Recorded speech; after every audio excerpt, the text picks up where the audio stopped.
Ladies and gentlemen, welcome to the brand new Shield Pro Wrestling studio. My name's Chloe, I'll be your presenter, and this is Almost Pro Wrestling.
Marcy, quick word.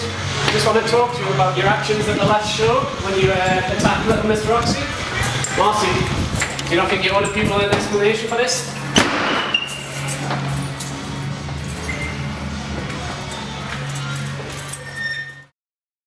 All month we've been trying to get answers from Marcy Wilde as to why she attacked little Miss Roxy at the last show, but still nothing. Meanwhile, the other Almost Pro Wrestling School graduates have been representing the brand inside the ring. So let's go to the Almost Pro Wrestling arena with our host Lord Gavin Mann for Chase Striker versus Oliver Barrett. Your opening contest is scheduled for 1-4!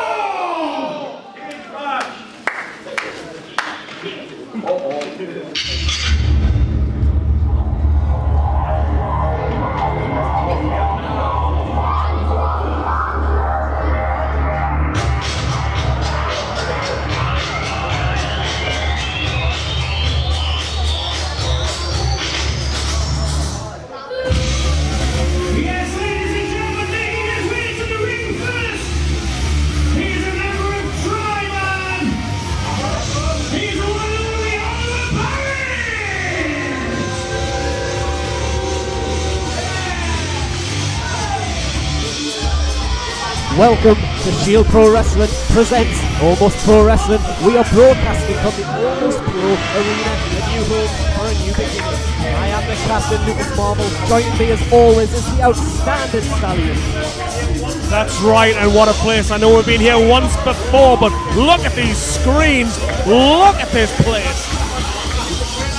It is absolutely fantastic. It's a great atmosphere and even better wrestling. Here we are at Almost Pro. Let we gone.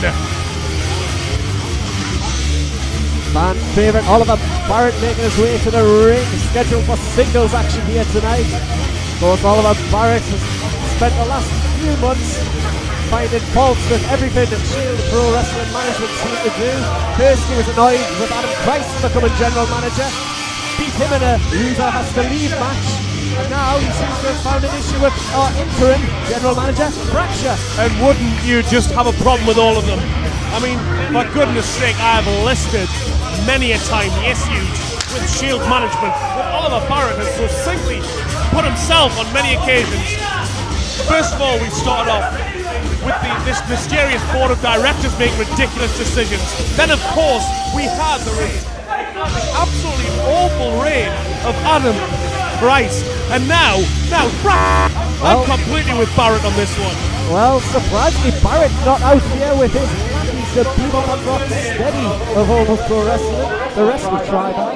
Because he's totally confident. That's terrible.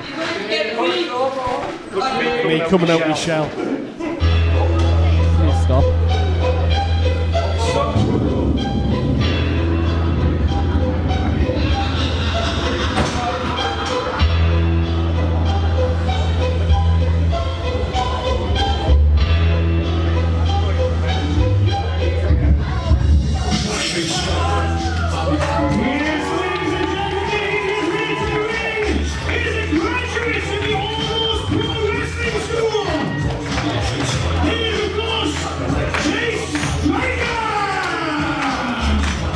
Well, the young rookie with a lot to prove, Chase Striker, looking to pick up a win in singles action here tonight. Not the first time himself and Oliver Barrett crossed paths. So his first time round, Barrett took the victory. Chase will be hoping to rectify that tonight. Yeah, he'll hopefully try and get one in the win column, but he's got a heck of a challenge against him. Oliver Barrett has been here since day one. He is an almost pro original. Whereas this Johnny come lately, new kid on the block. He's got an older speed and he got it done against the more experienced and wily Oliver Barrett. Well, we'll find out if Barrett got the sights to get in the ring. Once again, endearing himself to our fans. I'm not actually sure there's been anyone more universally hated Shield Pro Wrestling than Oliver Barrett. Well, that's a little bit harsh. Surely you can cast your mind back to when you were still actively wrestling. That wasn't too long ago. Universally hated here at the commentary desk, that's for sure.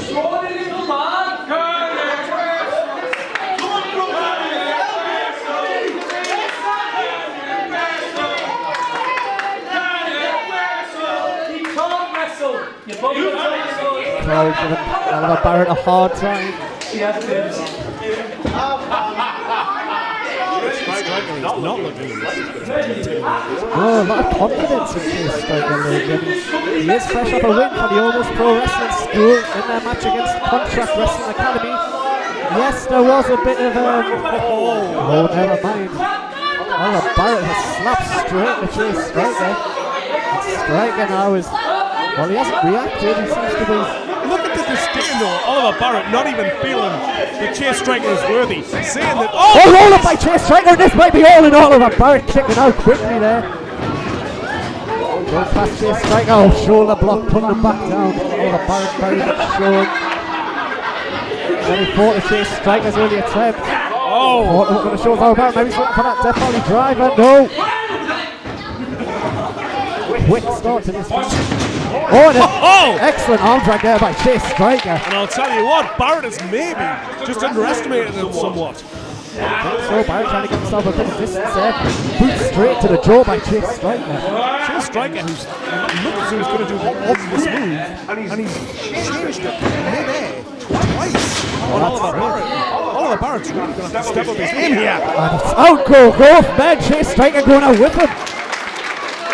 Well, that's the thing, you know, when it comes to rookies, you can argue that they're always going to have a disadvantage in a match. But on the flip side, people just don't know what to expect from them. Well, this is very true.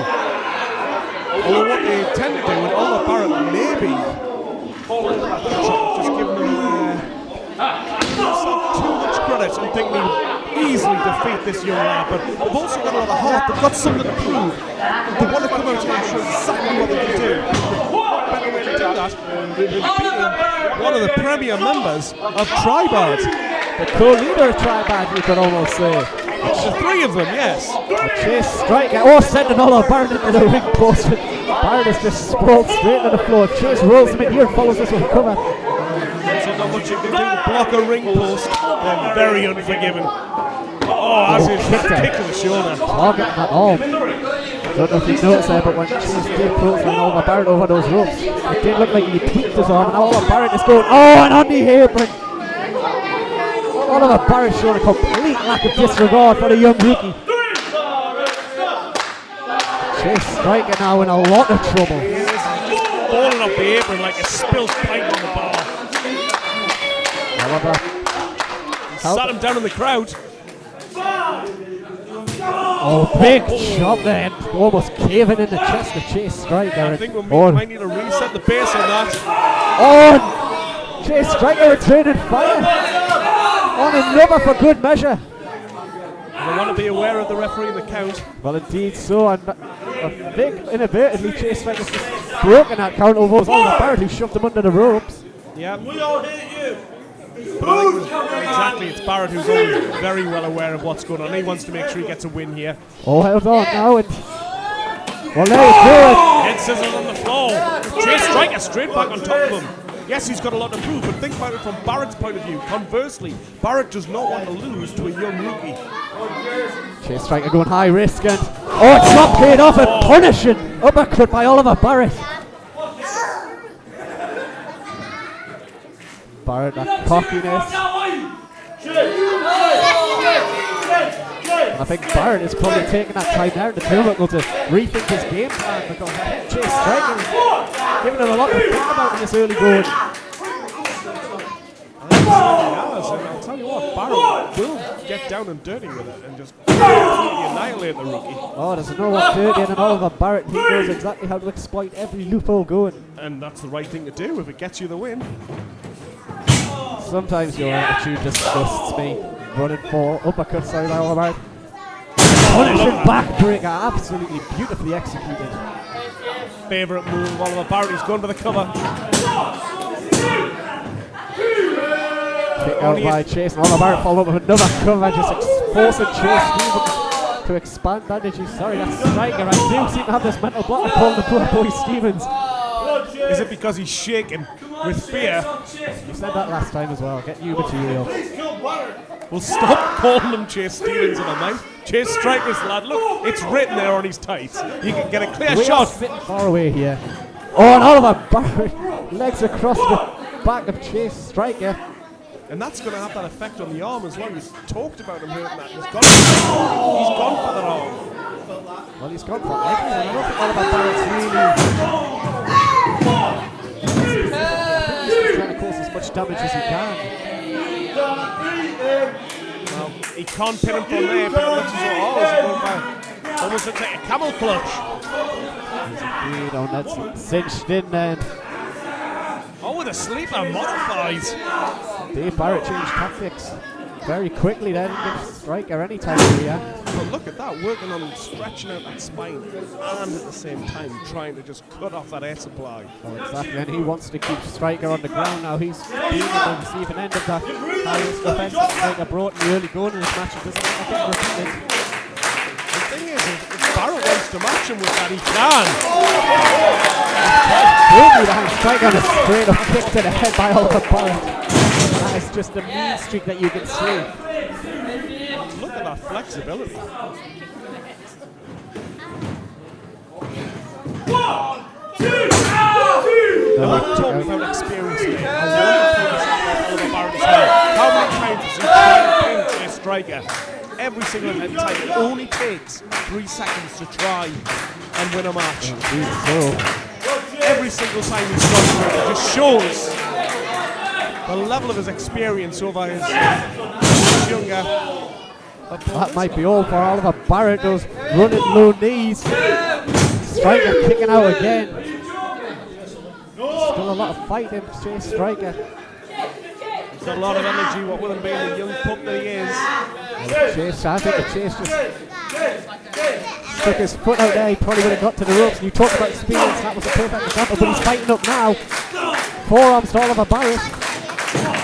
Kicked again by Barrett. Oh, and Barrett showing a bit of strength. Beautiful stolen suplex by Oliver Barrett. He follows this up with a cover, and I can't see Chase kicking out. Oh, a bit of a lax cover there by Barrett, maybe a bit of overconfidence. But still, he's going for that cover every single time. And it means that Chase Striker has to exert that energy to kick out every single time as well. And if he's stunned enough, then good on Barrett for taking advantage of that. Barrett going for a sunset flip, he's executed it, but Chase has rolled through and got his foot caught in the ropes, but rolled over Barrett, bit of confusion. And a drop kick to the back of Barrett's head. Barrett's thrown in a good manner. Now it's Striker who's building up steam. But they're over the top of Chase, Striker's gone down to the floor here. Referee Lewis Kelly is checking on him. Barrett telling the referee to count him out, indeed. Well, it is the rules. There's no title on the line here, so a count out counts as Striker slowly getting to his feet. He's managed to shake that off quickly. A lot of halt. A lot of people wouldn't have got up from that. And so Striker grabbed his head on the way down. I don't know if he caught it on the apron or if it was on the turnbuckle, but he's rolled back in and he's fighting again. he's really taking the Barrett, though. Barrett missed the return fire this time, and now Striker punishing kicks. On a running high. Following the Guri, and Barrett has just been turned absolutely absolutely inside out. Striker needs to cover him. He's taking far too much time. Does he should have fallen out of a cross. Barrett's already on his feet, but going for the crossbody. Barrett's caught him. And this is not where Striker wants to be in. Oh, hold on now, Striker. Oh my goodness, what a punishing crucifix pin. I thought Barrett going for it. I thought Barrett was going to go for a Simone drop variation, and Striker's preempted it. Very much, yeah. What Striker's done is he's taken that pace, but he's adapted partway through. I mean, this is amazing from this rookie. This is the caliber, right, of quality wrestling you expect from graduates of the Almost Pro Wrestling School. He's on back in those ropes again, and now Barrett might be firing him up for it. There it is, the running. Sent on into the rope. Barrett's attempt at getting the better of here, I think, and this is going to be that inverted. Oh, the inverted cannonball. Power of Chase Striker here, and that's like no, Chase Striker again, he's kicked out. Do not know where Chase Striker is finding this resilience. Well, it's all about making a name for yourself, and Chase Striker certainly wanting to do that. What's Striker tipping over the back of Barrett here, and whatever you want to call it, Striker needs to. If he calls out on Barrett here, his match is over. But he's not. He's going high risk again. It's the ace. Huge fault by Striker. Kick out by Barrett. Both these men are laying absolutely everything out here. I think what's fueling Barrett at the moment is he just does not want to have the embarrassment of losing to Chase Striker not at on all. his resume. Barrett, who is fighting back again. Well, he's in a precarious position, perched on that top rope like that. He is, but Barrett is dangerous. It's not often he goes up top, but he is very accomplished in the air. That doesn't matter when you're on the end of a superplex, which seems to be what Striker's going for at the moment. Barrett slipped through here. Oh, Barrett. Oh, running powerbomb by Oliver Barrett with the cover, and that is going to be Striker is kicked out again. What on earth? It's like this kid's the Energizer Bunny. What is powering him? Barrett can't believe it. We can't believe it. The fans here in attendance at the Almost Pro Arena can't believe it. Oh, that's a step valley driver by Oliver Barrett. Well, Barrett doesn't seem to be in any rush to. Oh, well, that's it. After cruel trying to cover intentions, him. I think, from Oliver Barrett. He's trying to cover him all of the match. Oliver Barrett, despicable behaviour here. He's pulled Chase up and just win the match, Oliver.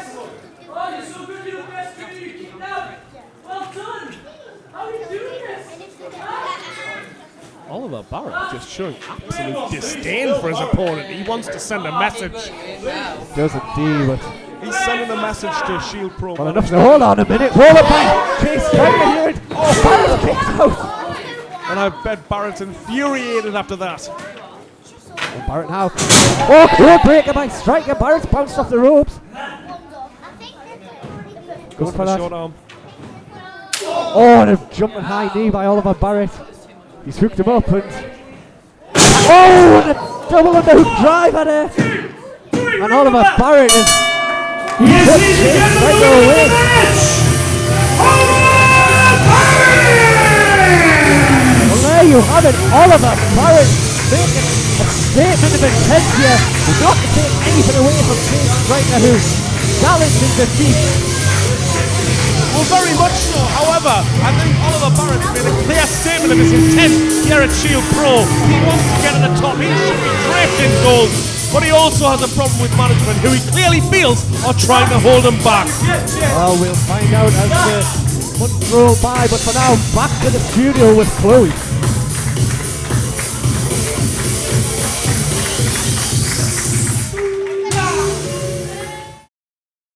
A fantastic performance by both competitors, most notably Chase Striker. The Almost Pro Wrestling School graduate really does have a bright future. We're going to go straight back to the Almost Pro Arena where Marcy Wilder is making her way to the ring, and we might finally figure out why, Marcy, why?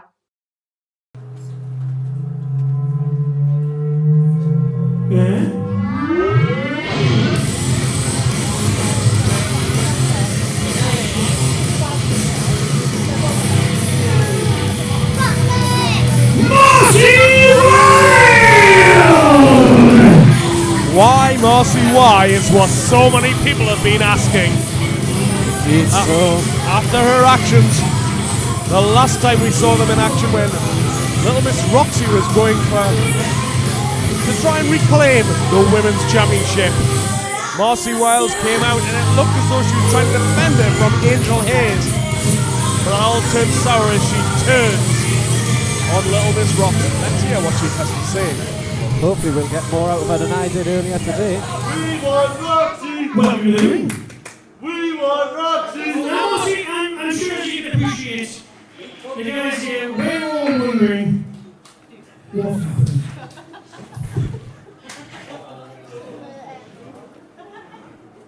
Basically. Oh, gosh. I'm tired. Blah, blah, blah, blah. I can wait. Blah, blah, blah,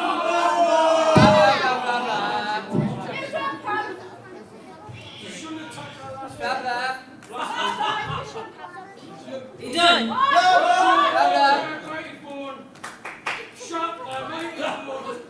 Turn the mic on! Turn the mic off! Anyway, as I was saying,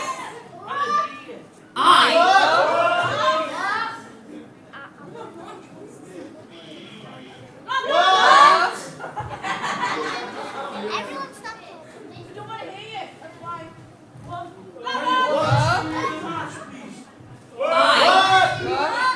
I'm tired of all of you. I worked so hard and trained to get here and earn my place in this ring. And I did. As a former women's champion, after being my first opportunity. Great, right? That was my way in. But true Little Miss Roxy style, it was all to entertain you, to get her applause and feel her ego. We want Roxy! We want Roxy! We want Roxy! We want Roxy! We want Roxy! We want Roxy! We want Roxy! And then, What? it went on, Roxy's a girl, yeah. and I faced Aisha Raymond, What? See what you're at? and I tried to play that back, No, you just got and I lost. I faced Angel Hayes, Loser! Loser! and I lost. Because you're a loser! I tried to be the good guy and keep the peace between Almost Pro and CWA. Just get on And where did I get me? Where's security on you? Get out. No, up here. What? It got me nowhere. Marcy! Stop, Marcy! Stop, Marcy! I can wait for you to finish. Yeah? It's not about you. I'm talking now, so please shut up. Just shut up. It's not about you. It's about me right now, okay? So basically, what I'm saying is that fair, it doesn't work. Fair gets you nowhere. We want Roxy! And I'm done playing fair, and I'm done losing fair. What?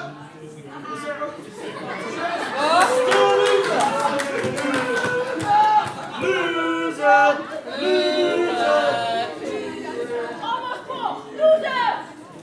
Well, from now on, I'm here for me, and I'm here to win. Loser! Not doing things the right way anymore. I'm doing things my way. Loser! 'Cause that's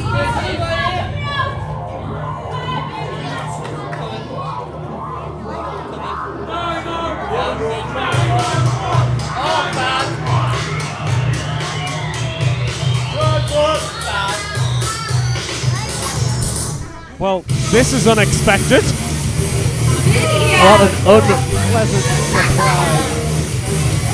Well, I don't know if it's unpleasant, but Marcy Wilder just pouring her heart out, and out comes Tryman, Paddy Flanagan. And of course, we've got Oliver Barrett fresh from his match.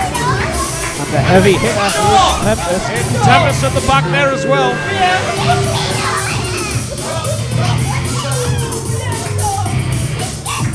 Now, I've had a fair few run-ins with Tryman in the past, and I can only assume they're out here with bad intention. Paddy Flanagan ripping the leg out with Marcy Wilder. Let's see what he's got to say about things.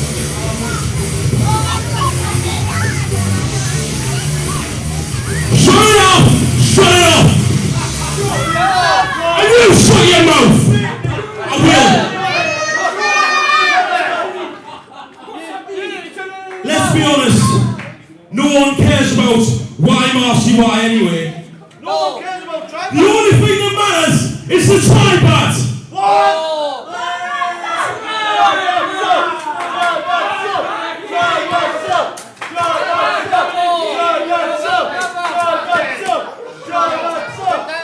Former tag team champions, that's more than you'll ever be, kids. Shut up.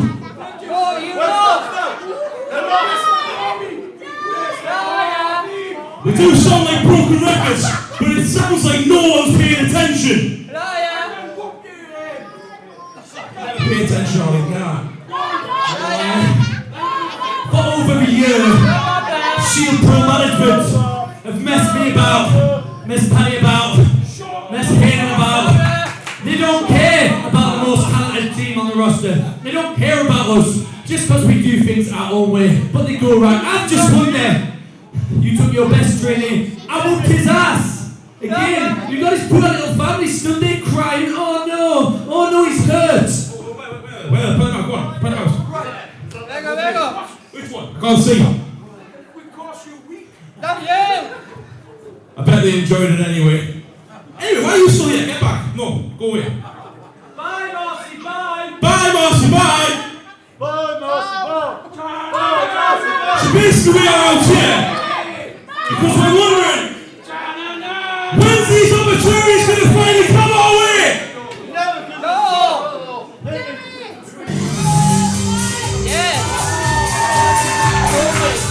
Oh, heavens, no. Well, Paddy's been asking the questions, and it looks like he's going to get answers, because making his way to the ring is our interim general manager, Crutcher the Clown. See, he's dressed up business. I don't know what that business happens to be. Well, it's none of yours. No. Shut up, everyone, shut up. Unless the next words that come out of your mouth are the tribad are the new #1 contenders to the tag team titles. I don't want to hear it. Go stand over there. Make me. Now. Make me. 3 of us. One of you. Shut your mouth. I'll chin you right here right now.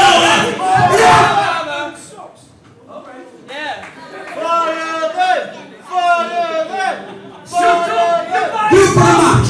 Backstage now. You dare touch me, I swear down. Don't make me stop you. I will do it. I will do it. Go on then, right here, dare you. Check me.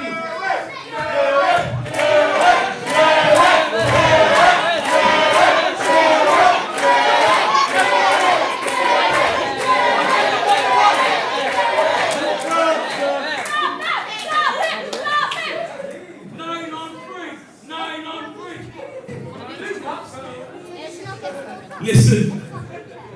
Fracture. No, you listen. You. What? Backstage. You told it. And you. Plan every month you want to go get the tag team titles. Go get them. Get your off on. No. You are the third one in the string of general managers. We are tired of listening to what the general managers have to say. You've done nothing but screw us over. From now on, we do it to our turn. I will screw you over. Go home. You're done. Go home. My word, the general manager has just thrown Tryman out. Yes, he's told Paddy Flanagan and Hayden Tempest to go home. He's told Oliver Barrett to get backstage. And Tribe had a doing it. Tribe had a head backstage. Oh no, wait a minute. Well, I think that might have been a bad decision because that's Victor Von Volz's music, the man who took the championship from Fracture. And Fracture is all alone in there. Oh, and look on this side. Oh, hold on, there he is. There is Archon, the monster Archon. Archon himself, so Fracture has nowhere to go because out comes Victor Von Volz. Ladies and gentlemen, the Almost Pro Tag Team Champions are here in attendance. And the only thing that would have been standing between Fracture and these two behemoths would have been Tribad, and he sent them home. Indeed, so the Fracture's decision might come back to bite him here, but... Oh, and the brave general manager, look at him, as he chickens out and toddles off. I can't imagine. Brave general manager. Oh, give it a rest. You wouldn't stand in there if it was coming at you. Yes.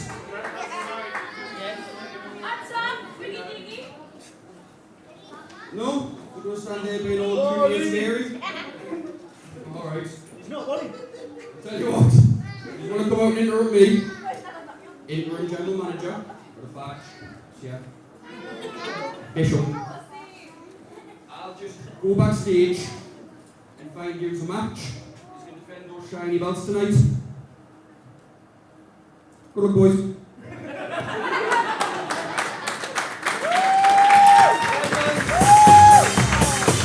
Well, that was short and to the point. So, interim general manager Fracture's just told Victor Von Volz and Archon that they will be defending those belts tonight. Hasn't revealed who it's going to be against. You'll get as good as mine at this point, Stallion. Well, I'm sure we'll find out later on this evening.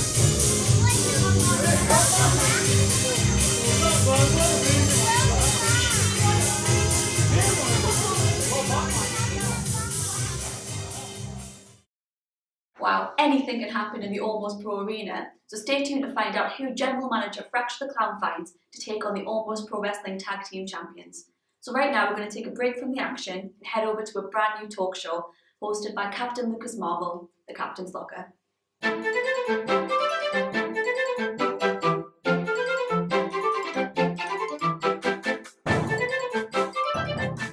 Morning. Welcome, the first ever guest of the Captain's Locker. It was a brand new show, brand new concept, and I wanted to make a statement of intent, and I thought, what better statement than to have the Almost Pro champion on my very first show. Congratulations on winning the belt. Aussie at Shield Wars, roster roulette, you were a mystery man. No one in attendance expected you to be there, let alone compete. I do want to get back to that later. So I feel with the development within Shield and how much it's branching out in a minute, I would like to think that we've gotten a much bigger fan base as of late, and therefore let's give them a bit of history on Dominic Davenport and not just the showman. So, early days of Shield, a very different character to the one who sat before me now. Yes.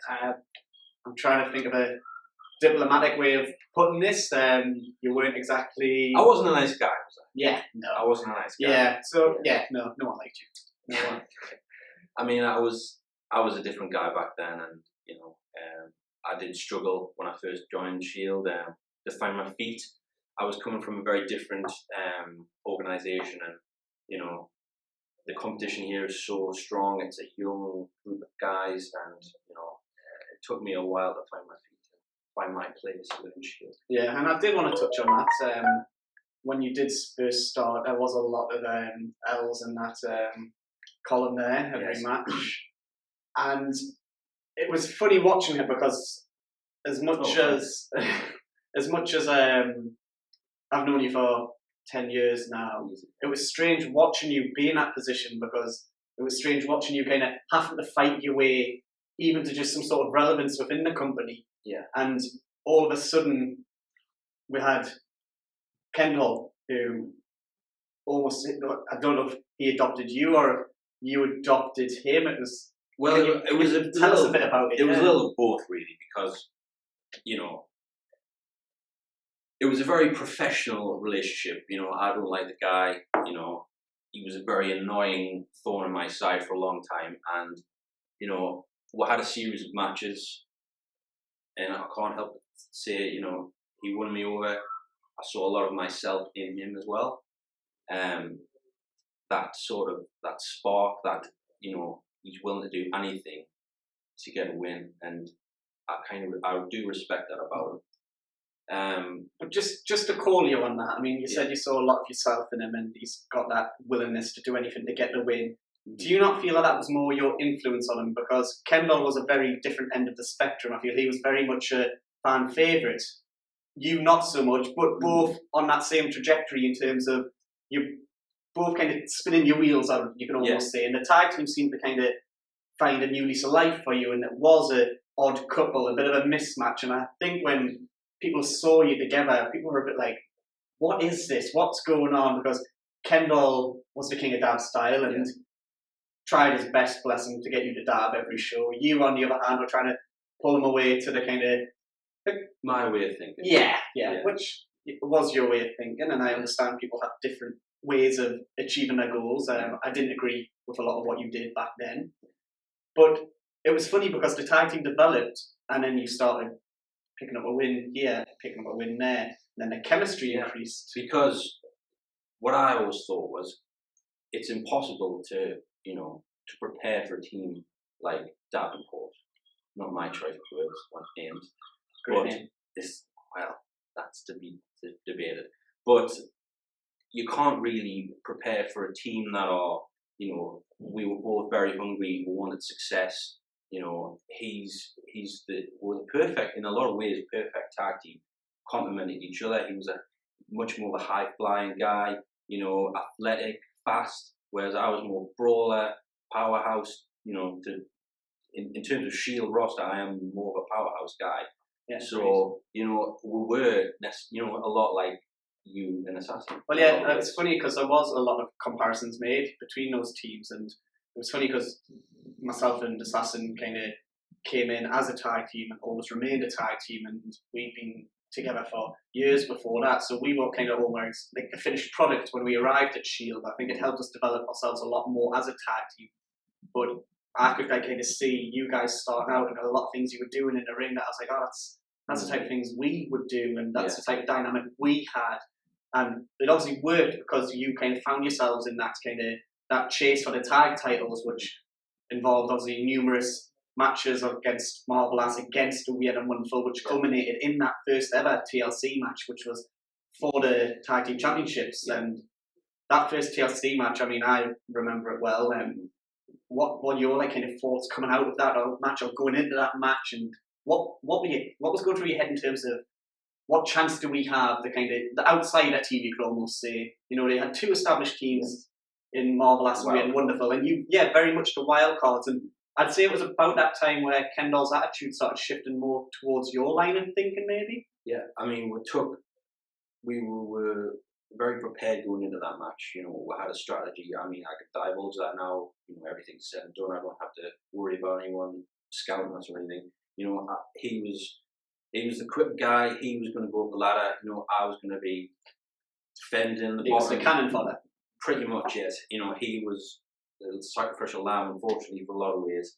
He's the one going up the ladder. I was going to be, you know, clearing the way, making sure no one's going to be there. And I mean, a lot of the time, we almost succeeded in getting, I mean, heavy spinning tips on the belt a lot of times. But, you know, those matches, you know, you go in with a game plan, but, you know, you're not. It's very hard to execute because there's so many factors to think about. Well, yeah, and I think especially going into the second TLC match, I always felt that match was kind of harder on every team within that match because we'd already done it once, and as much as you can try and rethink, you're also, everyone's kind of seen your tactics first time around, so you're trying to adapt to that, but also you need to start kind of thinking on the fly of like, they know I'm going to do this, so what can I do to get ahead of them this time? Obviously in that match, Victor von Waltz, who we're just going to be mentioned again later, he came out, and obviously that was when this kind of mind control, this hypnotism of Rabbit began, which led to Rabbit turn on Fracture, which led to the Weird and Wonderful essentially being gone from that match. It was a great moment for both our teams. Well, yeah, it was almost like it was in a much more closer in our grasp. It was just, it was down to 2 teams, and we'll beat the hell out of each other, and again, sadly, I mean, he was on the tip. He could have had it, but he wanted to gloat. I was begging him to come down with the belt. He had them in his hand. He took that second too long, and Assassin pushed him off the ladder onto me, and that was all he wrote. That was all she wrote. And I think even before TLC, if my memory's correct, we had a few matches between Marvelous and Davenport, and even then, there was I could see that Kendall was kind of falling into your kind of mentality of by any means necessary, although that was to carry on with Brass Knucks. I don't want to sound petty, but you did it first. So it used to be a staple of my, my repertoire. It was my secret weapon in a lot of ways. When I couldn't get it done, with my technical ability, which is limited, let's be honest, so it's one of those things, and by any means necessary, and it was a good example of, the ladder match, he had it, but he took that second too long, and I wouldn't have done that.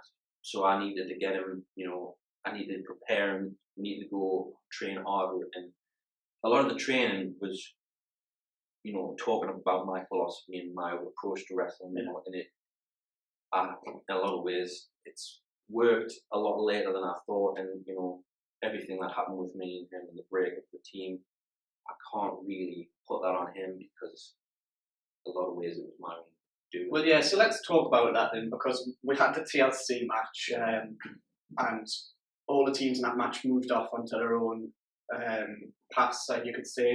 The Weird and Wonderful kind of fell apart, as we've seen. We as Marvelous, myself and Assassin, went on to just kind of defend against anyone that would step up, and you and Kendall had a bit of a funny relationship at that point, because by that point I'd say Kendall was as willing to do anything as you were, but then you could see your mentality change, and I could see your mentality changing as the shows progressed, and I could see you starting to kind of maybe not encourage the cheers of the fans, but you certainly didn't look like it was annoying you anymore. No. And it was the tag match, when Kendall decided not to show up. Yeah. I was left on my own to fight 2 other teams in a triple threat tag match, and I could have bowed out, without a partner, but the chances like that don't come on very often, and we can ask a lot of the guys on the roster. You need to capitalize on opportunities like that, and I think it was that more. I fought very, very hard in that match, and I didn't come out. I almost, in a lot of ways, I felt, maybe I don't need Kendall because I'm doing just fine. I've got that fighting spirit. I've got that winning attitude back, which I've been lacking for a number of months, and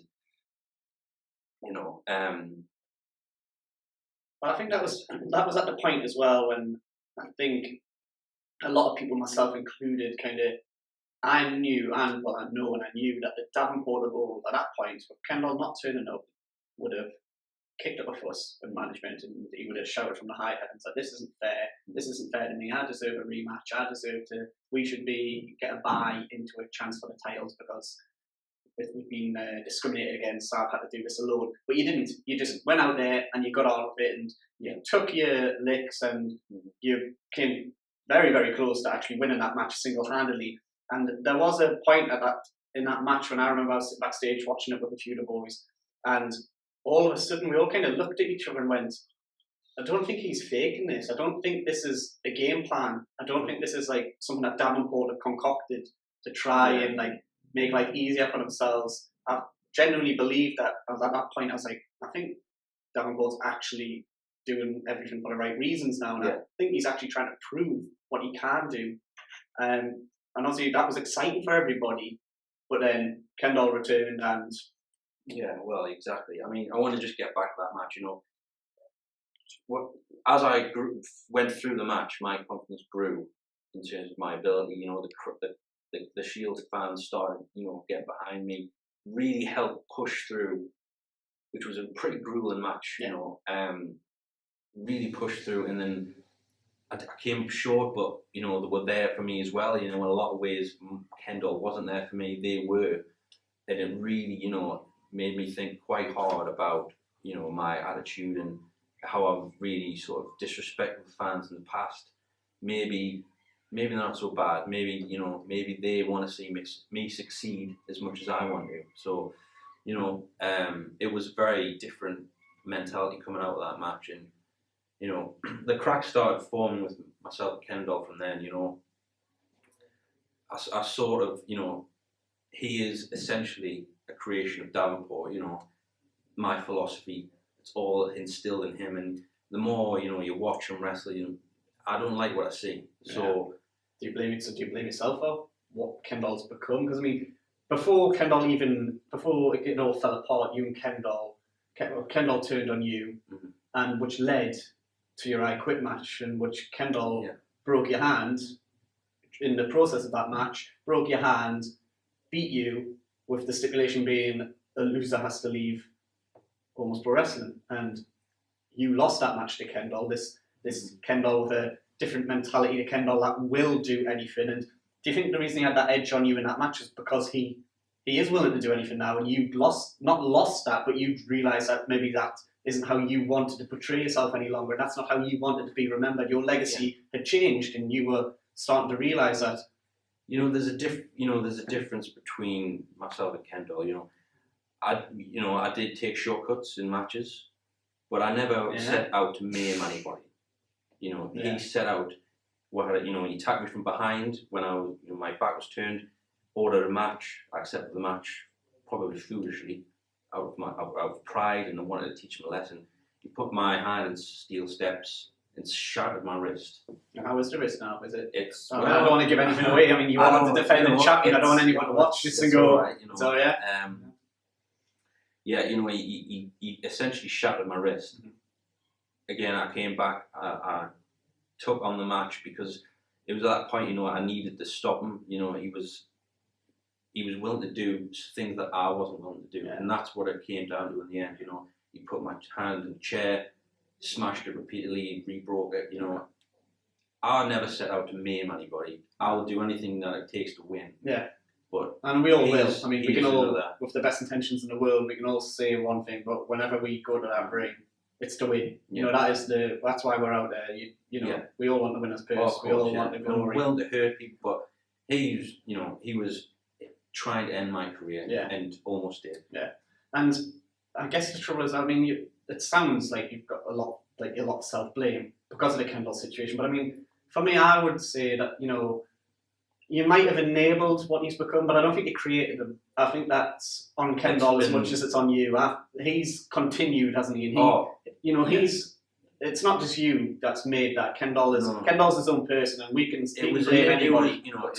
It was the attitude change, but he's gone far beyond, you know, what I had envisioned for him. You know, he's become a very different person, and you know, he's one to look out for and not to take lightly. No, I agree. And in your absence, I really felt that Kendall kind of came into his own more and more, and consistently his performances were improving, and there was an edge to him that wasn't there, and he was winning matches because of that change in attitude. But this isn't about Kendall for the best intentions in the world. This is about you.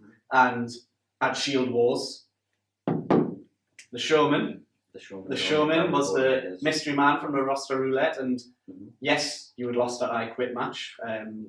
It's been stated, I think it's been mentioned on commentary, there's been an official statement from the board of directors that the reason you did come back, almost through the back door, was because our old general manager, Adam Christ, hadn't been performing his duties as well as he should have, maybe, and there was a few papers that hadn't been signed that needed to be signed, so technically your contract was still running, so... Few too many concussions for Mr. Christ. Yes, and it's been unfair to blame him. He did have a job on his hands, and it couldn't have been easy with the interference of Tribad.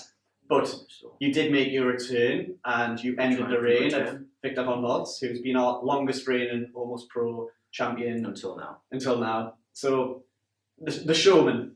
I mean, when you came out and the crowd realised who it was, for me, the biggest reaction I've ever heard. Yeah, it was a pretty special moment for me. You know, I've been wrestling quite a long time now, and you know, primarily I haven't been on the you know, the best side of the fans. So, and you know, for me to come out, for me to take the hat off, for them to recognise me, you know, to be genuinely excited to see me back was a special moment. You know, something I'll always remember. And I mean, it's such a change in character. I mean, I don't think it's a massive change. I think the appearance is different. It's more flamboyant. It's more exciting, and you know, the mannerisms are a bit different. And yeah.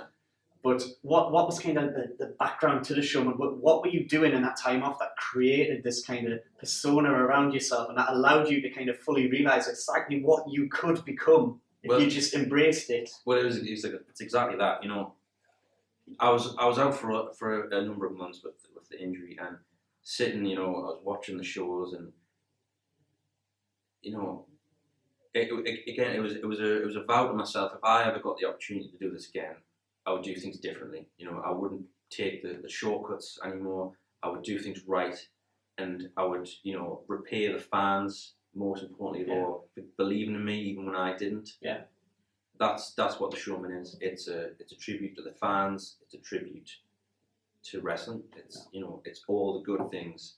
What I love as a fan growing up. Yeah. It's all the good things about what wrestling can be. You know, it can be, you know, it can be a fantastic thing. It can be a special thing, and that's what the showman is. And I think, interestingly enough, you dethroned Victor, and then the next show, almost to kind of come full circle in the journey of Davenport, when you came out to address the fans, to kind of, you know, thank them and tell them that you were going to be a fighting champion, tell them how much it meant to you. Mm-hmm. Kendall. Of course. We seem to be, you know, we seem to be locked in the Joker to your Batman. Well, in a lot of ways. You know, he came out. I knew he would. You know, I spoke to Shield management. You know, I had a feeling that he was. You know, he wasn't. You know, since my. You know, in a lot of ways, like Joker to Batman. Once Batman's gone, he's a bit. You know, without a purpose. Well, yeah, you know, yeah. And I knew he would come find a reason to get in the ring with me, and I was willing to do anything to do that, to prove a point. I put the title up for grabs, and you know, thankfully, I mean, he took me to the limit, and you know, he was trying to re-injure the hand. You know, it's still not 100%. You know, certainly. Well, you know, it's you can, you know, if anyone's doing the proper scan, they can see that. Yeah. You know, but thankfully, you know, in the end, I hit him with the grand finale, and you know, all was right. Yeah. And do you feel that's kind of? Do you feel now, as the champion, going forward, that you kind of put that to one side? That part of your life is finished now. Kendall he's been a consistent thorn in your side, and he came back and almost kind of rain on your parade, and you just put a stop to that. And Kendall's not been seen since. I was very happy that it wasn't playing. You know, it was in the back of my mind. You know, if he comes out, you know, if I get into a match with him, is the same thing going to happen? Yeah. It was a real confidence booster, a real relief when I, you know, defeated him. Like you say, I could put that chapter to bed for now. You know. That being said, I'm sure we'll meet in the future. If you don't mind me asking, what next for the showman? Well, become the longest reigning Shield champion in history. Pretty good answer, Dominic. Thank you so much for being the first ever guest on the Captain's Locker. My pleasure. It's been an absolute pleasure talking to you. Great to catch up without dodging punches and chairs from each other. So that's been great. Thank you very much, and I really do wish you all the best in your continued reign. Thank you.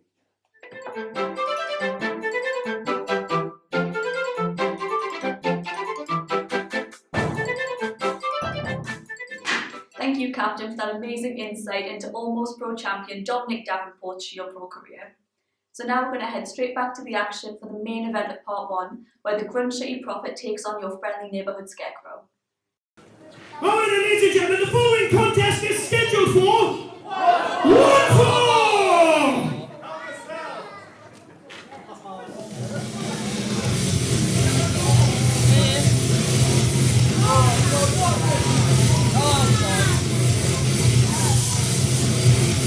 Yes, ladies and gentlemen, making his way to the ring first, he is the Grunge City Prophet! It's Ram! and everyone's night has just picked up as everyone's favourite.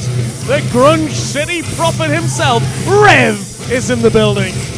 Indeed so. I mean, Rev's walked out here and already I feel itchy and disgusted. Slimy, horrid individual is Rev. Now you know how I feel sat next to you. If you're wondering what that belt is draped around the shoulders of Rev, it is the Contract Wrestling Academy Heavyweight Championship. This is the APW Championship. You don't know what that championship is, you haven't been paying attention. And what a great champion he is. And his opponent.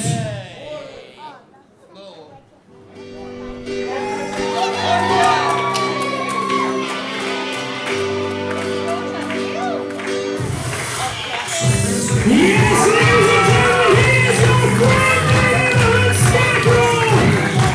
He is Yorkshire Dale. Well, fresh off the back of two grueling matches with Rabbit, one of them of course being the Barnyard Rules match. Yorkshire Dale has made his way to the ring, taking on Rev in singles action. Indeed he is. These two have had a massive war of words on Twitter. After Yorkshire Dale has had such a storied rivalry with Rabbit. With that Barnyard match, who can forget that? He has now set his sights on a guy who's been giving him a lot of trouble on Twitter and other social media sites, to the point that Yorkshire Dale is so annoyed and has threatened to give Rev a spanking. Well, indeed so. I must say, there's a lot of interaction between our roster members on Twitter, and if you want to keep up the game of that, then follow us on Twitter @Shield Wrestling. That is @Shield Wrestling. And this match is brought to you by RBT Mobile Disco for all your disco needs.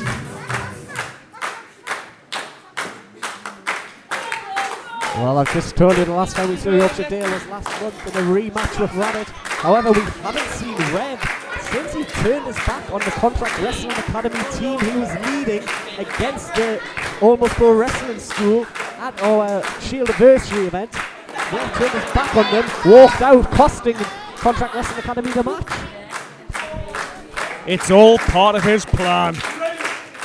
He's got his sights on dominating all of wrestling, and why not start here? Well, exactly. He does not care what he has to do or who he has to go through to spread his Grunge City message. Yep, I've spoken to him before, and Yorkshire Dale is just one in a long line of folks who have irked his ire here at Almost Pro. Well, that might be, but you do not want to annoy Yorkshire Dale. The last time we saw him, he delivered two brutal chair shots to the head of Rabbit following his match with him. I think Yorkshire Dale went for some sort of roll up there, but I think Rev's got his shoulder up instantly. I don't think the referee even had time to register that. Yeah, referee Lewis Kelly in there. Yorkshire Dale dipped past Rev and then a backslide pin, and he's Rev kicking out there. Yorkshire Dale antagonising the Grunge City Prophet, and obviously done his homework. Rev has got a very short temper. He may think himself as a master manipulator, but he loses his cool more often than not. As if to put an exclamation mark on mine.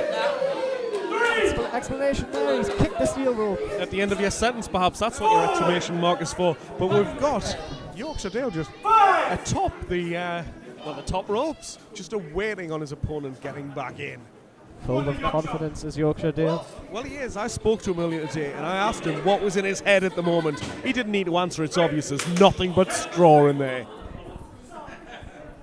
Oh, and look at this. Rev challenged him to a test of strength, and instead, Yorkshire Dale going for a squats competition. Normally he would warm up backstage. He's decided to just forgo that and do it in the ring. Well, Yorkshire Dale now with some star jumps. And this is a side of Yorkshire Dale we haven't actually seen in a while. This more fun-loving side of Yorkshire Dale. I was noticing that because he has been absolutely brutal. It's almost like he metamorphosized into a sort of a more brutal kind of a warrior rather than the silliness that we normally associate with him. But he pulls it out when needs be. Well, yeah, and I think that was brought about due to he's got a long history with Rabbit. A kick to the breadbasket by Rev, but Yorkshire Dale's got a long history of Rabbit. Those guys go really far back, and Yorkshire Dale really wanted to get Rabbit out of this mind control of Victor, and sometimes you have to do what hurts you the most to achieve those goals.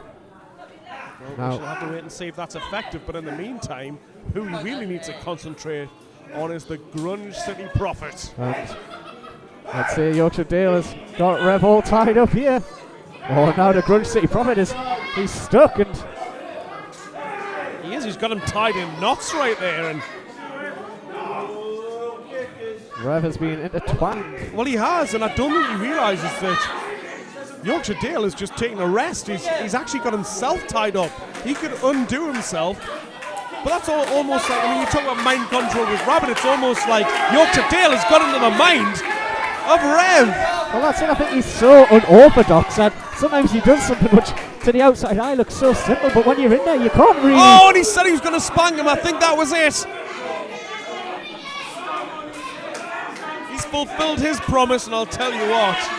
Oh, wait, no, is he going to do it again? Well, it's not exactly a ringing endorsement to move to Grunge City if this is their leader. You say that like it's a place. Oh, Yorkshire Dale again, and that slap's such a vicious slap, it's actually unknotted Rev. Yorkshire Dale's not in any rush to pursue Rev here. He's happy for his opponent to bring the attack to him, give him that time to think up the counters, give him that time to decide what he's going to do next. Well, the thing is, what he's going to do is he's just going to wind up Rev, because what he's done there is he's humiliated Rev. He's tied him in some sort of knot in there. He hasn't realised that he was the one tying himself up. And then he goes around slapping his backside like that. Well, not just that, he's asking the referee to rub it better. And Yorkshire Dale, just first time in a while I've seen him enjoy it. Oh, and a punishing clothesline by Rev, and that might be playtime is over for Yorkshire Dale. We thought he'd come away from that silliness, and it might have just cost him. Punishing blows by Rev now straight to the head of Yorkshire Dale. Well, I told you he's humiliated him, and Rev just wants to certainly even the score here. He will absolutely annihilate. Oh, he will. He's vicious and nasty as Rev. Well, saying that, sometimes vicious and nasty is what you need to win matches, and that's what Rev excels in, as we're seeing right now. As I've alluded to before, Rev is very unorthodox ring style, which sometimes makes it hard to guess what he's actually going to do to you. And everything that he does is well executed. It's just I'll tell you what he's going to do to you. I'll tell you exactly what he's going to do to you. He's going to hurt you, he's going to beat you, and he'll wear you down, and then he's going to pin you. That's what he does, and he does it ever so well. Cover after that running bulldog, and Yorkshire Dale kicking out. And Rev smelt the blood in the water early there and went for the kill. He has a champion spirit. And a part of a cheat. Kick to Yorkshire Dale. I love this. Just look at him. He is absolutely sending the Grunge City message across here by just laying into Yorkshire Dale straight into the burger box. Well, when he gets around to explaining what the Grunge City message is, surprise. Never bothered to fill me in every time I've tried to have a conversation with him backstage. Well, that just shows the man's got good taste. Oh, Yorkshire Dale over the top, and sunset flip by Yorkshire Dale. Rev's kicked out, created some space between both men. Oh! Face buster by Rev, followed over cover. Floats straight into that. Not enough, we know how tough Yorkshire Dale is. We've seen him go in those matches we've seen recently. And they were just hell on earth in here. Well, I've got to agree, but you don't know. Yorkshire Dale, as you said, has just got through so much punishment. Maybe he is more vulnerable than usual. Maybe it won't take as much to put him down this time. Well, everything he's gone through here in Almost Pro would certainly take its toll on any man. Rev's putting Yorkshire Dale in the ropes, and knee straight across the back of the neck, and that is a straight up choke, and the referee doing excellently there to get Rev off of Yorkshire Dale. Well, bear in mind he has a 5 count to break it. And there it is again, and our referee Lewis Kelly needs to gain some control here, needs to calm Rev down.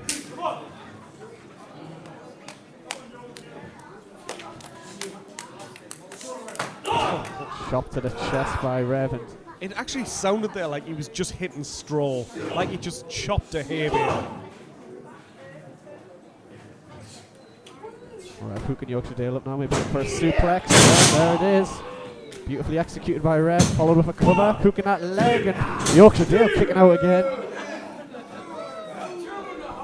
If you watch the way Rev moves, between everything he's doing, he stings you with a jab here, he rakes a knee across the back of your shoulders, he'll scuff you with the bottom of his boot. There's a lot of little things that he does which might go under the radar but really will wear you down if you're in there with him taking the offence. Yeah, little irritants.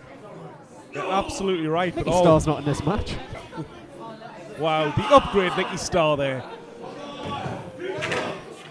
Oh, and Rev's caught the foot of Yorkshire Dale, looking for the Insecurity. Rev scouted it.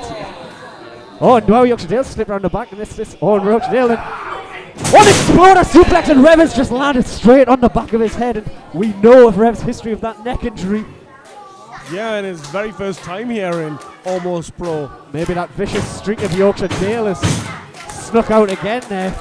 But you've got to bear in mind this man is tough. This man is a champion, and you don't get to become a champion and stay a champion unless you can work through pain like that. And if anyone can, Rev can.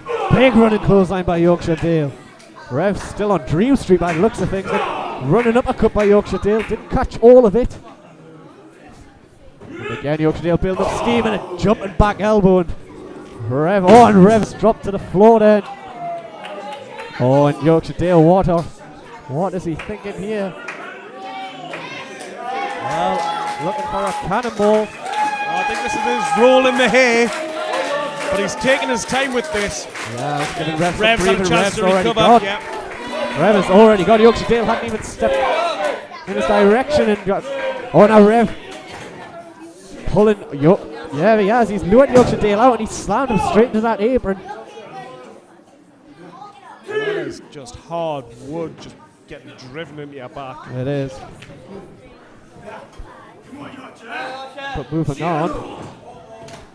Rev now, hooking him up for that pump handle. Up he goes. Slam straight down, cover by Rev. Kick out by Yorkshire Dale. So close.